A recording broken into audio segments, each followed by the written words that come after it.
something. All right.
Time to begin. We'd like to ask everyone to please stand for the invocation of pledge of allegiance. Each day we live, we have a choice. We pray that God will guide us in the decisions we are about to make for the betterment of our community. Amen. I pledge allegiance to the flag of the United States of America and to the republic for which it stands, one nation, under God, indivisible, with liberty and justice for all. Thank you. Madam Clerk, would you call the roll, please? Kramer, Present. Farmer, Here. Gilbert, Here. Hicks, Here. Krieger, Here. Pinkston, Here. Henry. We're all here. Welcome, Mr. Henry. Thank you. First item of business is a motion to approve the minutes of the last meeting, which was February 10th. Mr. Henry, would you please read the motion?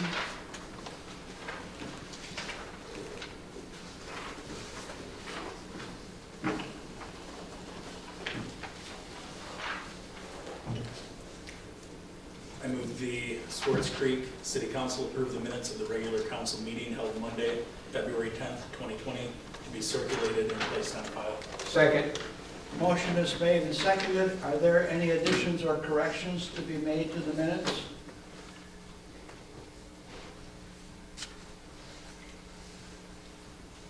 Apparently not. They look good. Would you call the roll, please? Farmer, Here. Gilbert, Yes. Hicks, Yes. Krieger, Yes. Pinkston, Yes.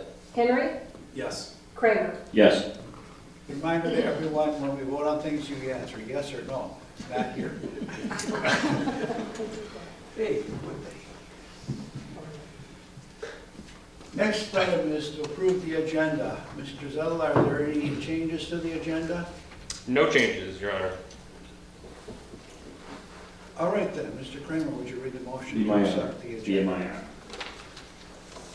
I move the Swartz Creek City Council approve the agenda as printed for the regular council meeting of February 24th, 2020, to be circulated and placed on file.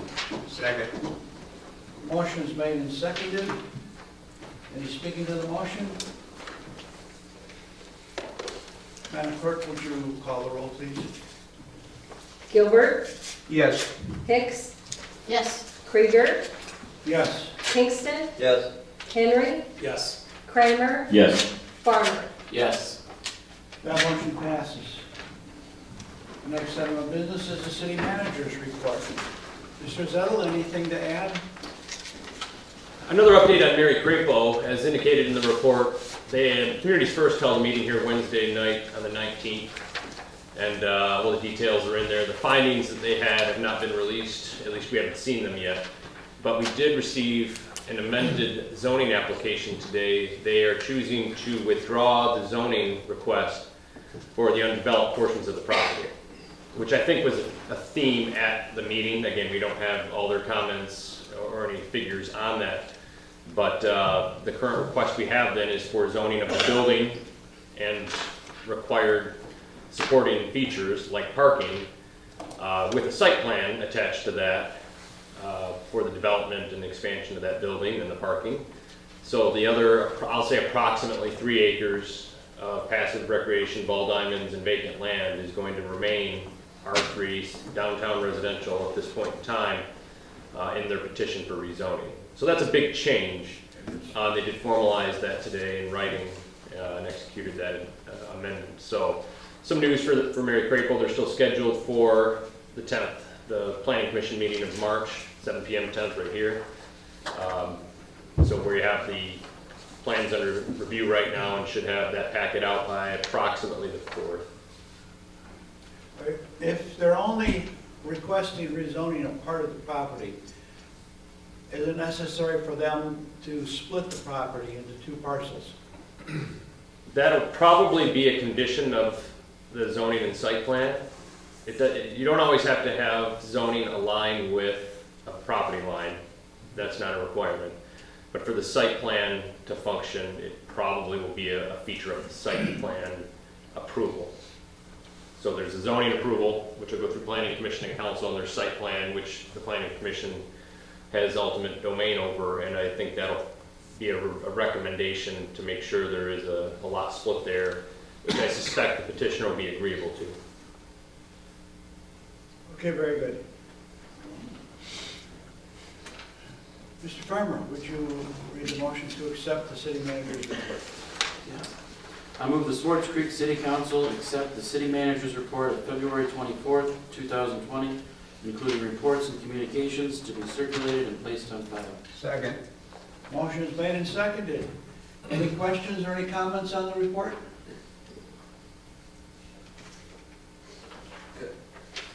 Does not appear to be. Yes. Yes? But I can Yes, wait there on- aren't, or yes, there is? Yes, there is, but I'll wait till later on to. All right. Madam Clerk, would you call the roll, please? Hicks, Yes. Krieger, Yes. Kingston, Yes. Henry, Yes. Kramer, Yes. Farmer, Yes. Gilbert. Yes. Motion passes. We have a number of other communications in our packet. Are there any questions or comments on any of those?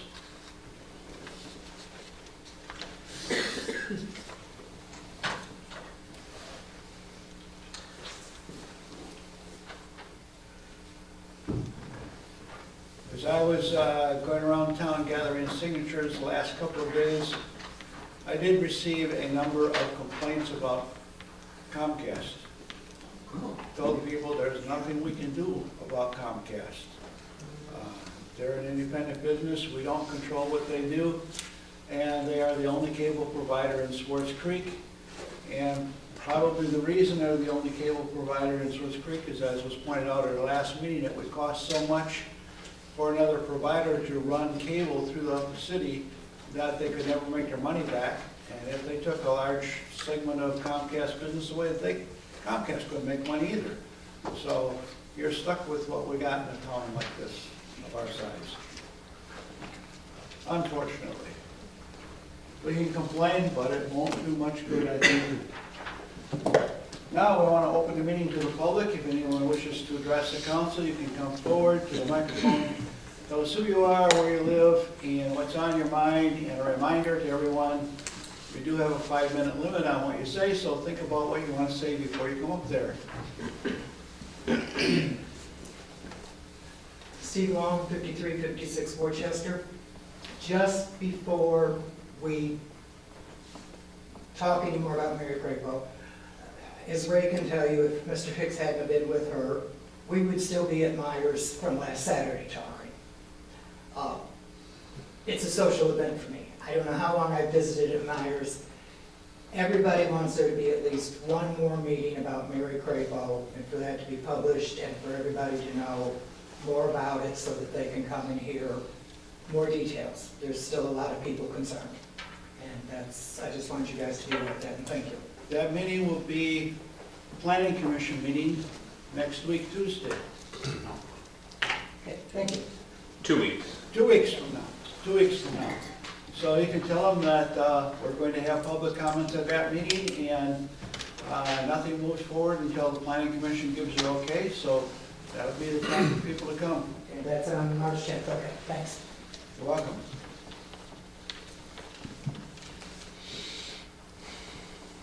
Hello, my name is Mike Buzon from 5277 Worcester.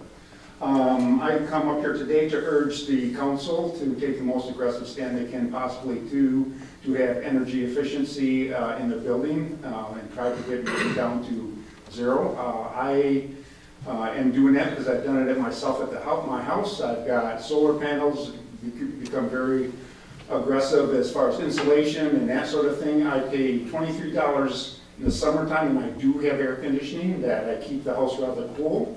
And my last consumer's bill this winter was $58 and some cents. So, you know, it is possible. Anything that you do pays for itself, generally within 10 to 15 years as far as insulation, solar, whatever you may want to do. They have a program for municipalities called TELP, called Tax Exempt Lease Program. It's not considered a loan. So therefore, and what they do is they have an expert in energy efficiency come into your building, and they do an evaluation, and they're guaranteed that it will pay for itself. And I can give you, if there's any anybody that wants more information on that, I have tons of that. It comes through the state of Michigan or the federal government, this information, so it's reliable information. And anyhow, that's my comments. Thank you very much. Thank you. Would you talk to Adams at the meeting about maybe leaving some on the table out there in the lobby? Okay. So anybody that is a citizen here comes in to pay a bill, they can pick it up and Okay. get that. And if you'd like to leave Business. your contact information, they can contact you. Okay, I've got some business cards. There's businesses, it's a different separate situation. It's called PACE, Performance Assessed Clean Energy. That's for businesses. The TELP is more for municipalities, schools, and that sort of thing. It's a couple different programs, but basically it works the same way. But yeah, I'd be more than glad to do that. Thank you. Thank you. Anyone else?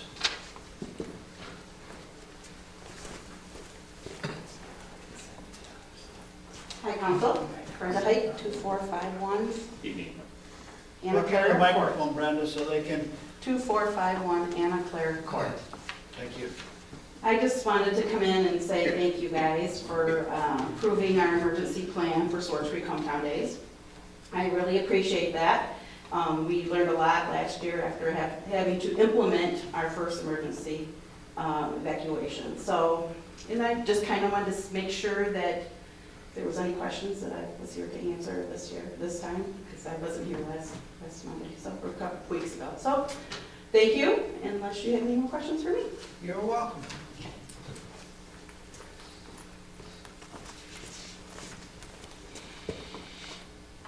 Anyone else? We will have another opportunity for you to address the council after we conduct our business this evening then. So we'll move on to council business. And the first item of business is Metro Police Department update from our chief, Chief Fahey, and his officer. Good evening, Council. I want to introduce you to Officer Jeff Montney. Officer Montney is the point officer on the Mary Dan project initiative that I spoke to you last summer about. And then in November, you passed a resolution for the formal agreement for us to police Mary Dan as public laws and social ordinances. Since that time, Officer Montney has developed a very good working relationship with the management of the complex, and I just wanted to bring you up to date a little bit and let him explain to you some of the things they've been doing. Okay, would you speak loud enough to the people who you have your back to can also hear you? Sure. Anybody miss anything? Okay. Go ahead. So we met with the management, Brenda Alexander. She's a manager at Mary Dan Miller Farms Department. We spoke to her about some issues that she has been concerned about, specifically with problem residents, problem guests, trespassing, and parking. We kind of came up with a plan of how we were going to address those issues, and we meet probably about once every 3 months or so now to kind of go over those issues, talk about new issues maybe,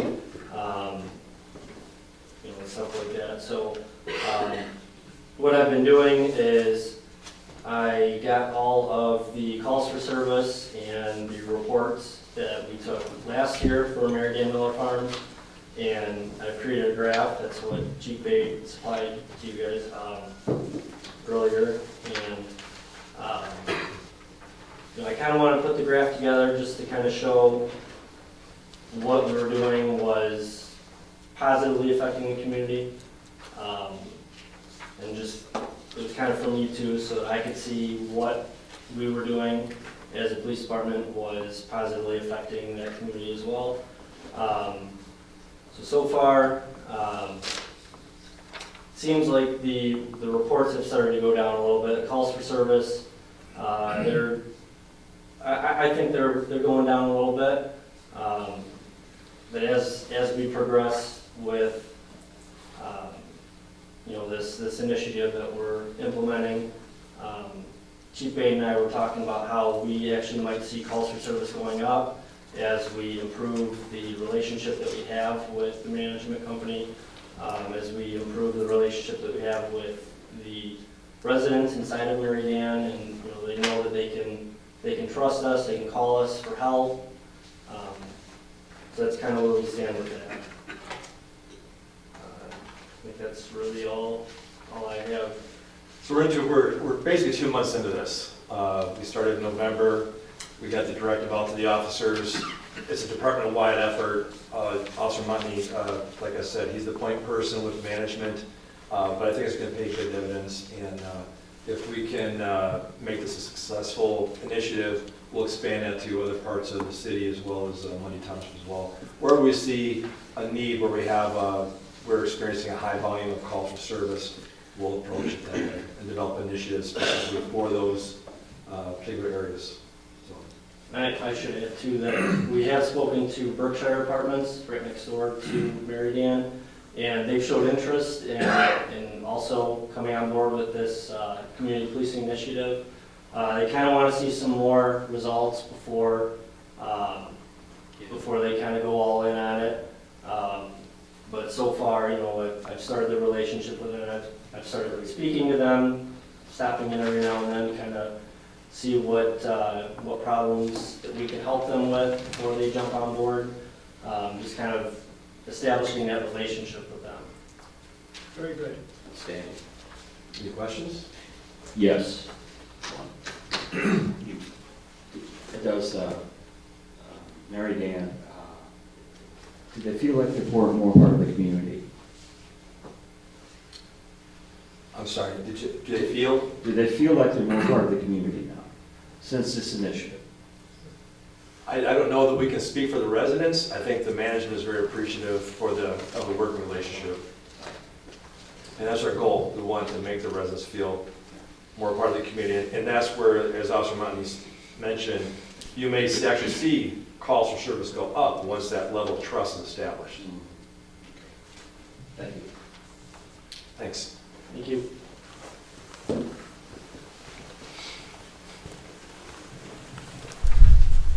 I hate to kind of jump around in our agenda, but I do have a question, Mr. Zettel.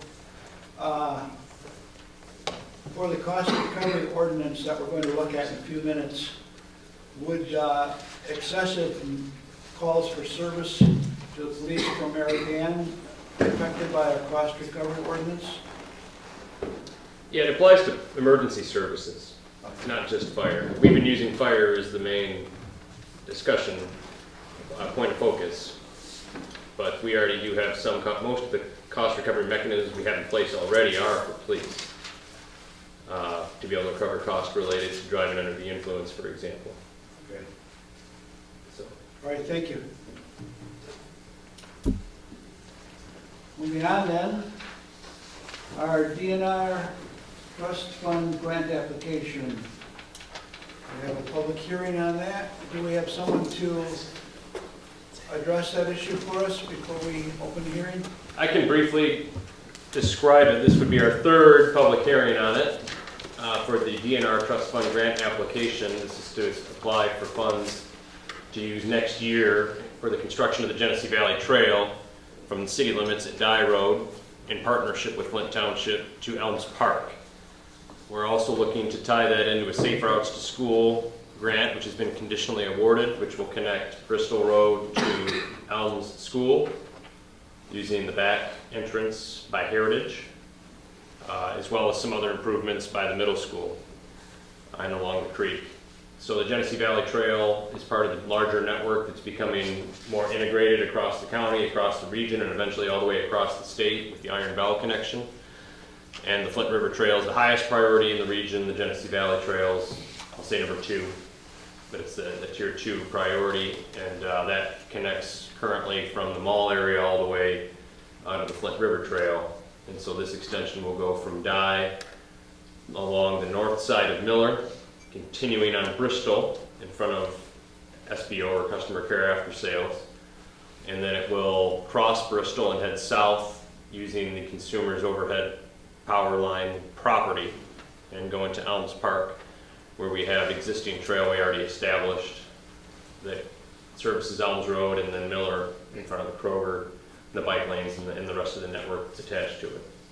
So we've got approximately $600,000 in MDOT grant monies committed. We're seeking another $300,000 from the Michigan DNR, which should fund the project nearly in its entirety. But we do expect there'll be approximately $100,000 to $200,000 commitment on our end. And because of the point system changes to the grant, we are more hopeful than not that we'll be awarded this year. In any event, our goal is to have the path constructed with the safe routes improvements by the end of summer 2021. So folks obviously can comment on that process and the trail as presented. The route map is in the council packet and has been something that we've been deliberating on with the planning committee, or park board rather, and council and the general community for probably 4 years now, with schematic and engineering available, and probably 15 years with conceptual plans available. That's all. Thank you. This came up because, was it 2 or 3 years ago, we did a survey of among our citizens of Swartz Creek, what improvements would they like to see, and that trail was #1 thing that they wanted to see developed by the city. So that's what they want. That's what we're working on. Now, we open to the public. Any comments on this or questions?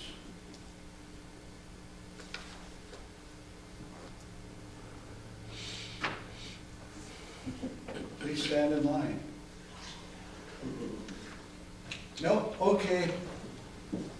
We will move on to other business. Thank you. And the next item of business is our application for money from the DNR Trust Fund. And Mrs. Six, would you read that, please?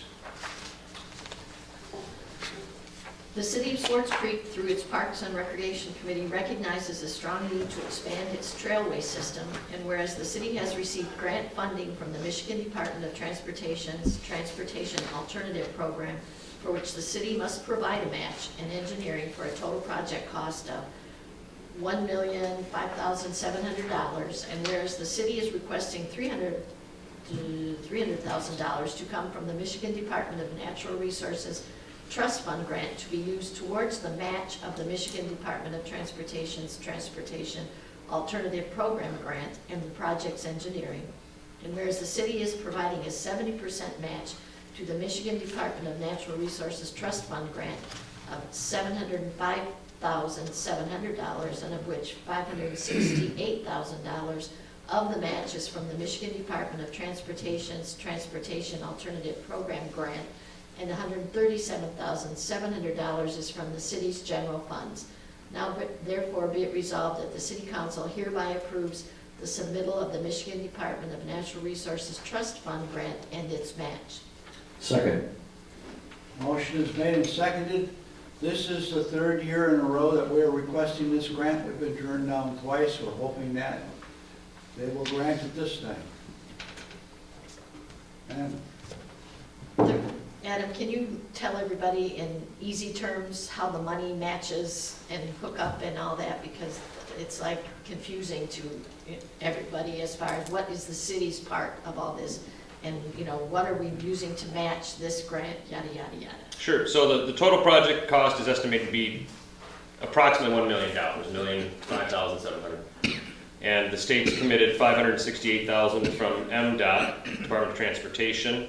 We're seeking another $300,000 from the DNR, with our match being $137,700. We do expect there'll be some additional engineering and inspection costs, or there could be overruns that we might be responsible for. Because it is in partnership with Flint Township, a portion of the matched funds and grant funds will be allocated to them, so they'll get some of the assets and liabilities to perform work in their jurisdiction. So the resolution right now is committing the city, if awarded, to the $137,000 of matching funds to see the project through. Is that what you were asking? Yep, and Okay. it's a good deal, in other words. Oh, for what and we're probably, doing. if it's successful, there probably can't be a better deal, especially if the Safe Routes money is awarded and applied successfully, because that often is a 100% funded program. So we could end up with conceivably $1.5 or so million worth of improvements for approximately $150,000. Okay. Thanks. anyone else? I do have one question, Mr. Zell. The maps of the trail that were in our packet seem to go into the Flint Township on the other side of Dye Road. Is that because they're getting part of the money and so that shows their part as well as ours? Correct. Okay. It's a joint project, yes. Yeah, again, we won't be spending our resources in Flint Township.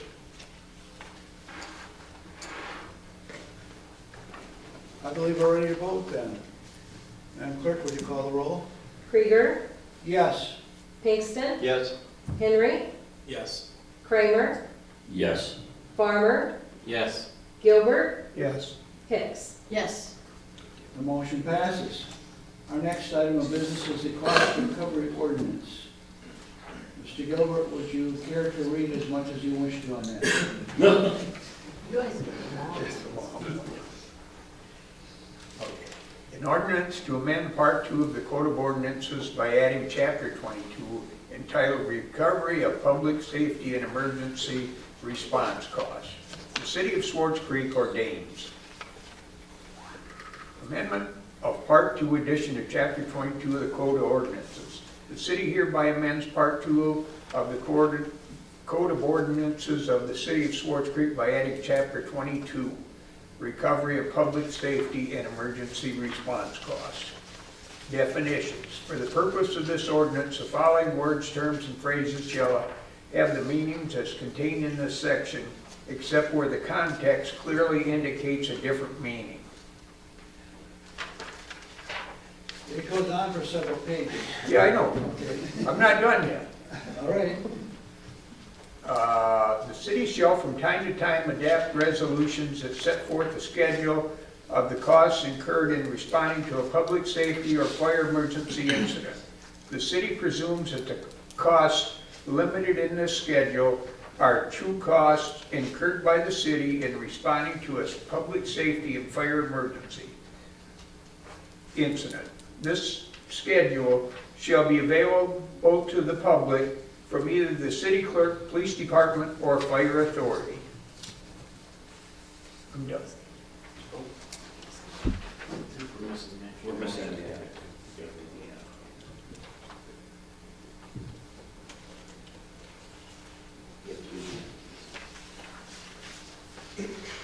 All right, Second. thank you. Sorry. We have a motion on the floor now. Would anyone like to speak to the motion on the floor? Yes, sir, Mr. Farmer. Yes, Adam, in the report, you mentioned the fire chief wanted to keep in the out of resident section. What was the reasoning behind that? He felt it's honestly a way to offset the tax dollars that people pay in the community for things that might happen, for example, on the interstate. So if you have heavy snowfall and a bunch of out-of-state travelers are generating a lot of calls that result in local effort, that we could opt to recover them. His opinion is the insurance companies are billed directly and pay almost all of the time, because most of what's recovered is automobile, collision, related expenses for service. If not, they're generally unrecoverable, and we've had that already occur with the hazardous cleanup recovery mechanisms we have in play, where if there's an automotive collision and there's gas or whatever, some sort of material that's discharged into the roadway or a ditch, there's a cost to clean it up. It has to be done professionally. And either the insurance companies bill it or pay on those invoices quickly, or somebody in Oklahoma that was traveling through town is in collections forever. And ultimately, we generally end up writing those off as uncollectible. So his opinion is it can help relieve the burden of local taxpayers,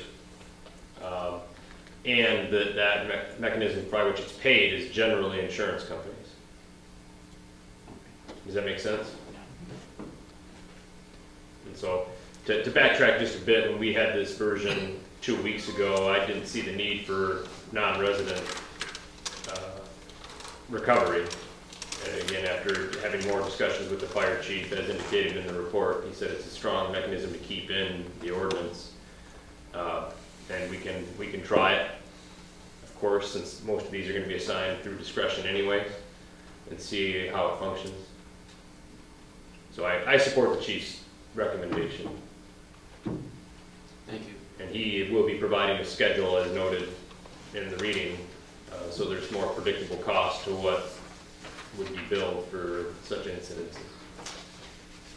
Okay, Mr. Kramer? Yes, and as read by Councilmember Gilbert, the schedule is flexible and up to renewal or change periodically. Correct? Of course. Yeah, okay. Of course, yeah. Affecting an ordinance change, as we're doing tonight, is not difficult. Affecting a resolution is similar in process, but even easier. And then, of course, if there's direction or appeals. So if we start applying this to residents or non-residents, depending on the type of recovery that's being dealt with, this can be something that quite easily is communicated back to council for assessment, writing off of those receivables if found to be prudent. Okay. And then amendment of the ordinance if needed. Thank you. Mr. Henry? Page 18, letter G. Emergency response to an activity, event, or incident involving threats of harm to oneself or another.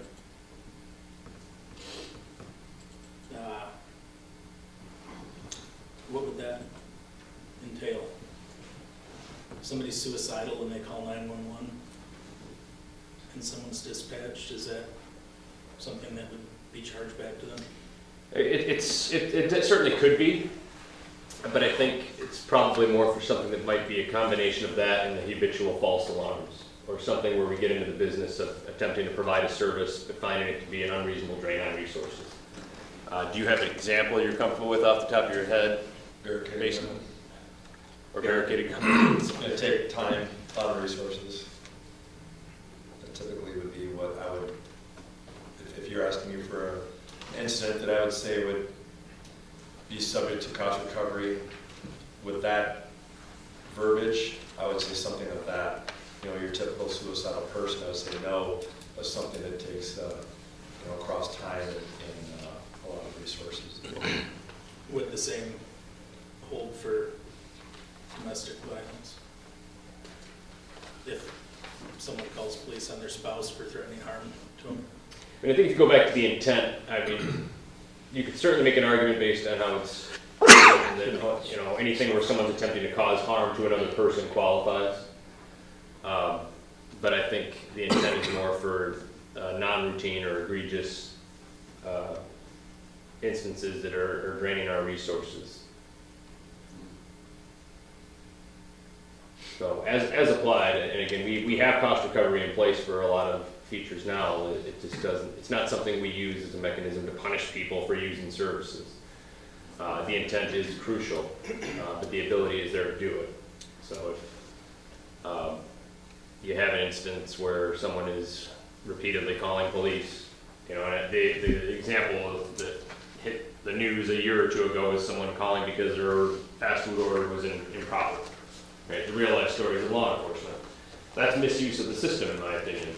And I think in those instances, you do find those people are held accountable for wasting not only the value of that, but by having the opportunity cost of that officer responding, not being able to do police work that could be a higher priority or being further away, whatever the cost.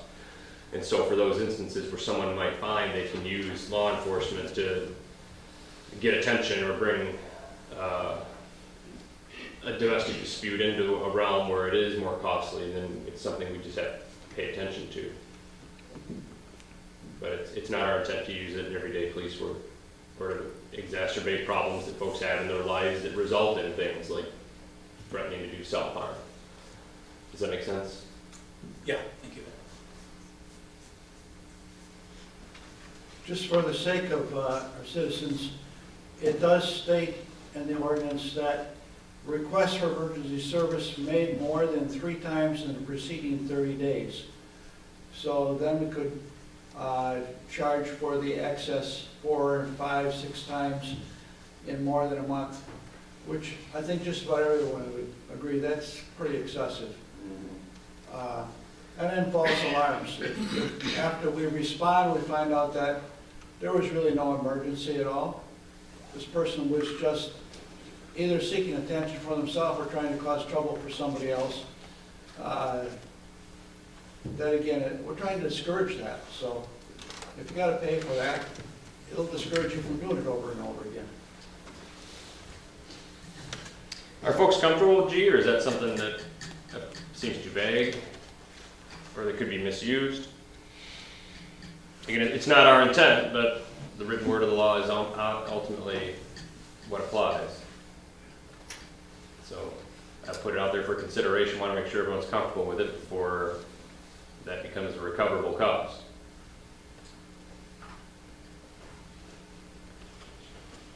Yes, ma'am. They were discussing this on the fire board. I'm on the fire board, and they were talking about part of the reason why they wanted us to do this is Clayton Township has an ordinance similar to this.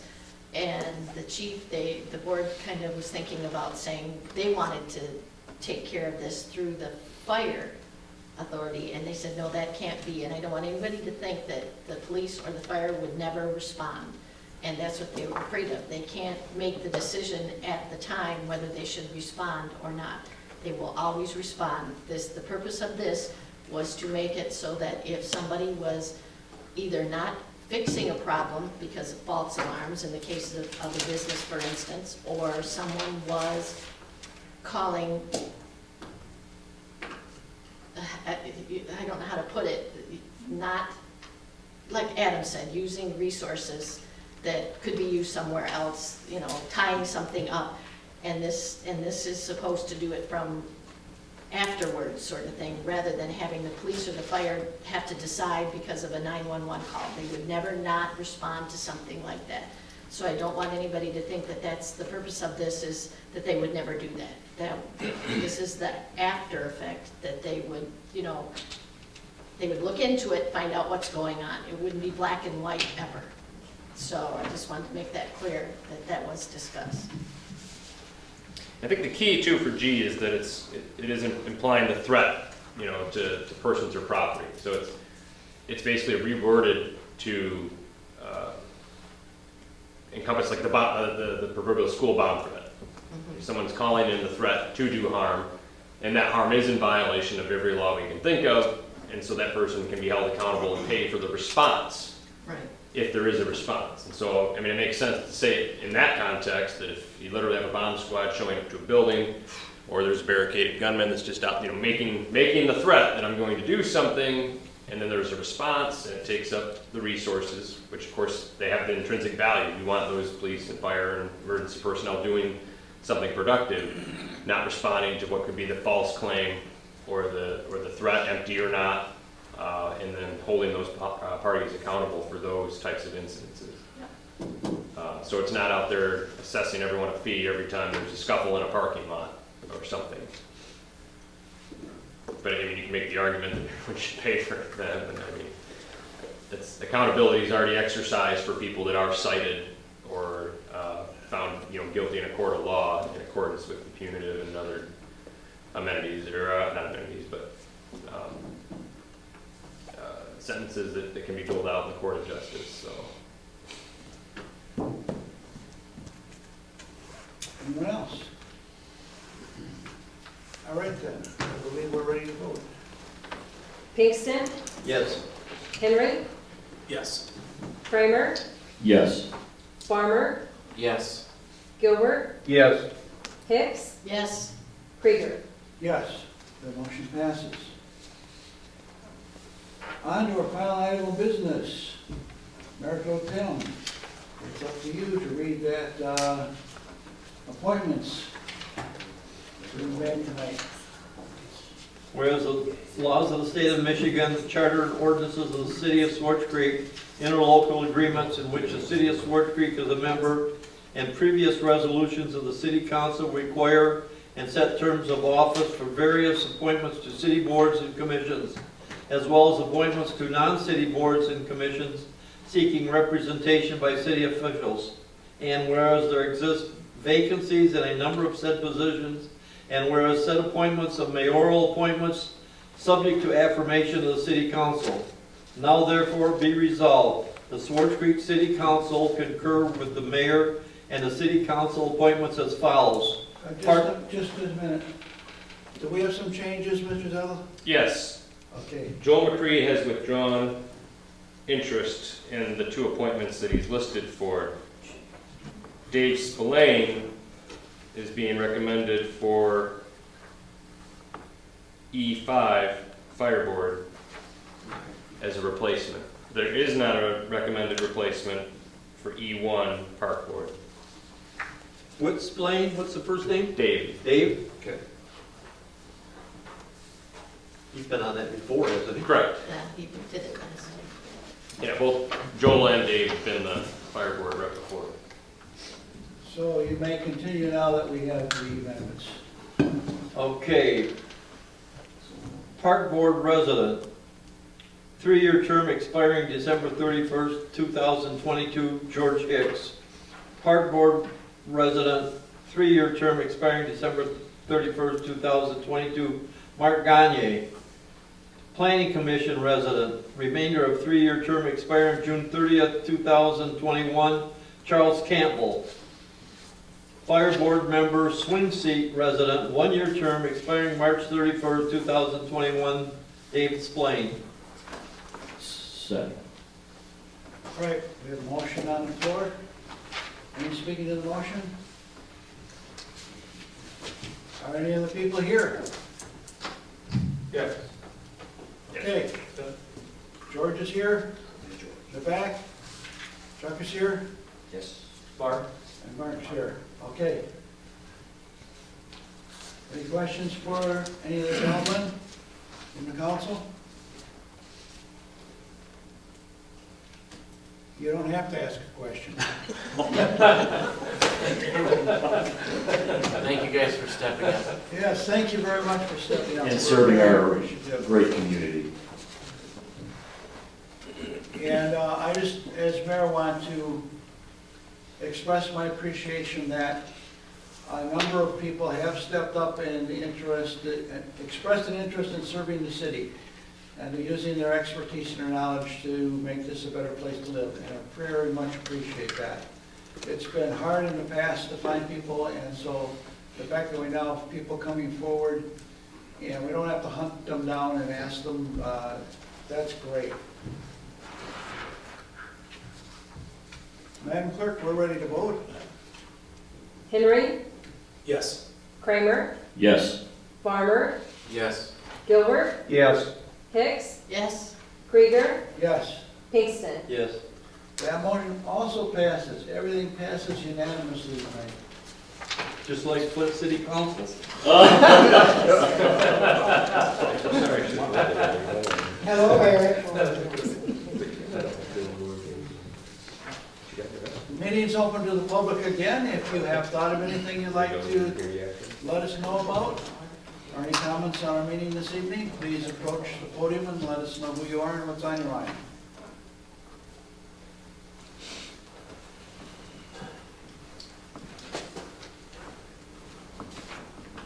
Mark Gagne, 5378 Winchell Drive. To Mr. Mayor, members of the council, I would just like to say thank you for appointing me to the Parks Board, and I'm looking forward to serving my community. Thank you very much. Thank you. We're looking forward to your service. Thanks.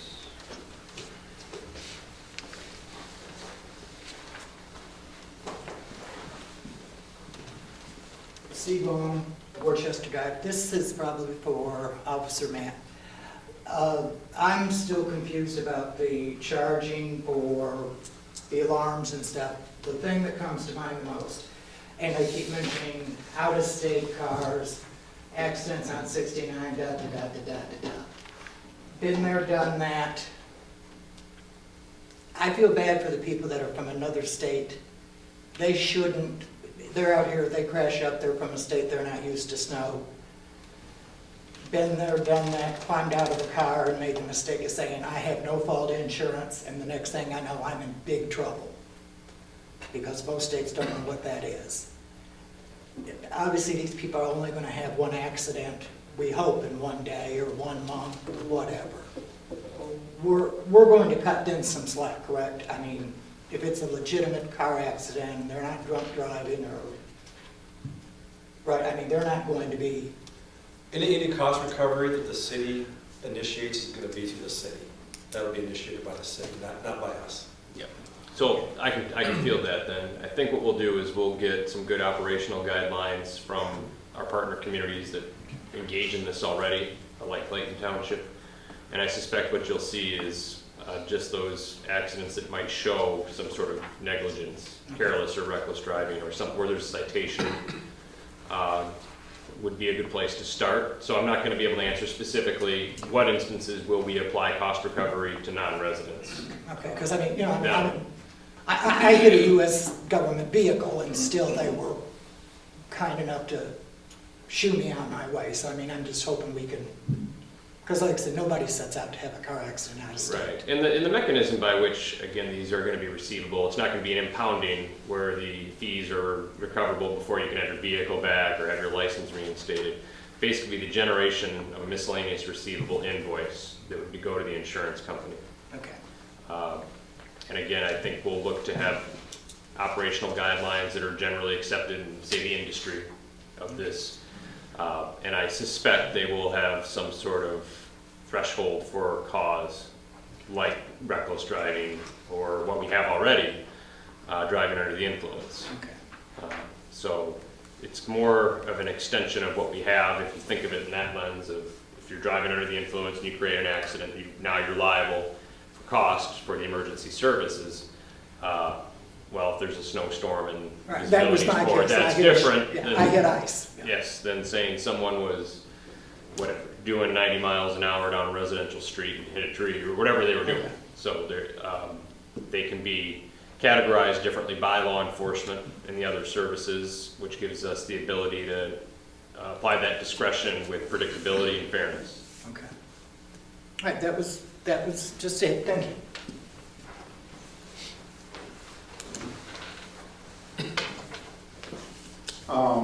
I'd like to make just one more short comment.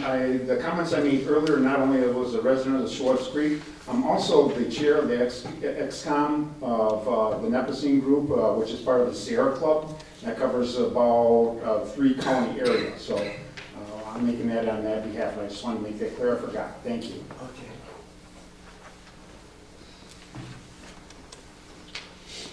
In response to Mr. Long's comment or question, the ordinance allows us to charge, it doesn't require us to. So if we feel that the circumstances are appropriate to make a charge, fine. If we feel that they're not, there won't be any attempt to do that. Okay, thank you. Like I said, had I not been there, I might not show that much interest for people. Anyone else? Then we will close the public comment section of our meeting and move on to remarks by council members. Mr. Henry, we usually start on your end. Do you have anything to say? No, just nice to be at my first week. Okay. We will ask you in the future to try and talk into a microphone like Mr. Kramer does, so everyone can hear you and they can pick it up. Mr. Kramer, Yes, I'd like to. say like that. I'd like to let the public know, city council and city staff know some updates for our next complete count committee. The next meeting will be at the senior center, March 10th at between 12:30 and 1:30. And we'll be discussing volunteers from the high school coming over to assist the seniors in the future during the census, filling out their forms on the internet. And on 12th, I'll be meeting with the members of the both staff and students of the Honor Society about getting volunteers for that endeavor. And if you've got any questions, I just want to stress again to pass on your friends and your family to get involved and to complete your forms. You need the most accurate count in our community as possible. All right, it's very important. In case you didn't quite follow everything that's going on there, the census this year is going to be hopefully conducted on the internet primarily, instead of going house to house, and ask everybody to come and use a computer to do it. And so he's gotten the school to use honor students to help people who don't know how to use a computer very well to do that. They come in the library or the senior center and use the computers there to fill out the census form. But in addition, they will be going door to door, and there will be questionnaires sent out to the addresses here in Swartz Creek. But I'd like to add that the Census Bureau volunteer workers, Emily Varney, wanted to stress that they're very accommodating, so they will make arrangements with the residents to use whatever means they want to use to fill out the questionnaire. So they are flexible. Thank you. Mr. Farmer? There are various, the Swartz Creek View did their best, they had that best survey recently, right? Yes. Yeah. And then there's another one, is there a second level to that? I don't think so. So there's a separate survey out as well for all the various bests, and both Jan's, or all three, Jan's, Hank and Don's, and the draft are on that list to be nominated for a regional contest. So if you get on Facebook, it's on probably all of their Facebook pages to find the link to vote for them. Okay. You notice in humility, you did not suggest everyone vote for their favorite politician being yourself on the list. Is that on the list? I believe it has, public official is one of the things on there. You're gonna ask him to vote for you, right? Of course. Do you have anything? It's your turn. I do. I received a packet tonight from Adam that was dropped off by one of my constituents, and they requested that it be opened by me with a quorum, opened with a quorum only. So I just opened it, and it's quite thick. So I can't read it tonight, but it's from Melissa Raza, 8333 Miller Road in Swartz Creek, Michigan. It's a public notice and redress of grievances to all foreign corporations and corporations, DBA.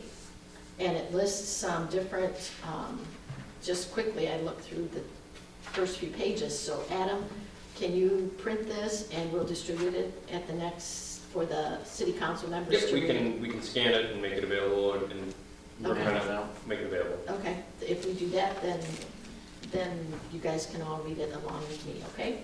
Thank you. And it's good to see everybody here, and it's nice to see them coming up and talking, and because it makes me realize that they're beginning to feel comfortable coming to council meetings to speak, and I think that's a good thing. Welcome all new members to our various councils and park board. I'll be seeing you around.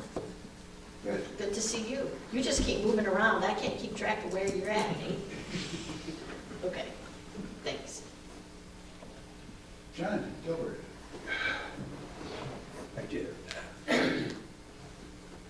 I was asked by someone about the school property there, Mary Crable, and they asked me, when that property was given to the schools, was there a stipulation in there that always remain school property?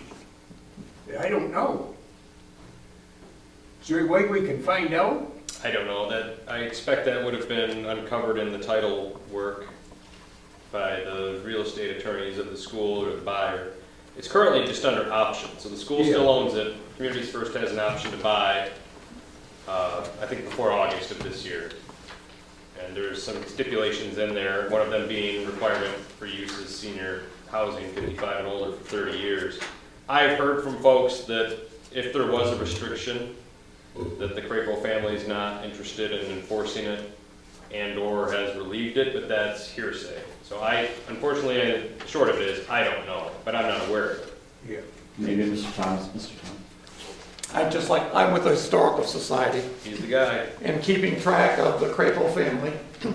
They are very interested in not being involved at all. It was an outright gift in 1927 to the school district, as well as the property for the St. Mary's Cemetery. And so once that gift was given to them, it's out of their hands. So know that. I've talked directly to the Crapel family. Okay, There's your answer. there's that. Thank you. There was another piece of property like that where Tom Baker lives now. Remember the little dollhouse out in front? Nelson, when he died, he donated that, and that was to be used for a school. But apparently after a certain number of years, if they're not built on it, that reverts back because Tom Baker ended up picking up that whole piece of property. And there was never a school built on that, so kind of It's your turn to talk. my turn to talk. Do you have anything else to say? Yeah, a question for Adam. Back when Dick and Ruby Briggs owned JT's Restaurant, was Ruby's Restaurant, they also purchased the old Methodist Church when the new one was built, and they turned that into a dinner theater. It went under, and they felt it was because they didn't have a liquor license. And at that time, the city had like 58 5,800, and they had to have 6,000 to have another liquor license in town. So they paid to have a census, and it still fell short. Is that still the rule if in a census they hit 60,000 or 6,000 that another liquor license is available for the city? I don't know what the thresholds are for the Liquor Control Commission's assignment of liquor license, but it is based on population. But now such licenses can be escrowed from another community to Swartz Creek as an example. And there's also the opportunity, because of our standing as a redevelopment ready community, the existence of the DDA, where they could get a redevelopment liquor license directly from MEDC, with approvals, of course, from Liquor Control Commission. So for downtown businesses, there's another mechanism by which one can be added. So I don't know if it's 6,000 or 6,500 or 70. I don't know where the next threshold is to get an additional one. I'll try to look into it and see if it's pretty standardized. I do believe the matter of acquiring escrow licenses from out of, as long as I believe that the latest in the administration of that is it's all based on the county. The number of licenses is based on the county now. So as long, you can transfer a license from municipality to municipality within the same county. So if they purchase an existing escrow license, that could be brought in, I believe, the last time I read.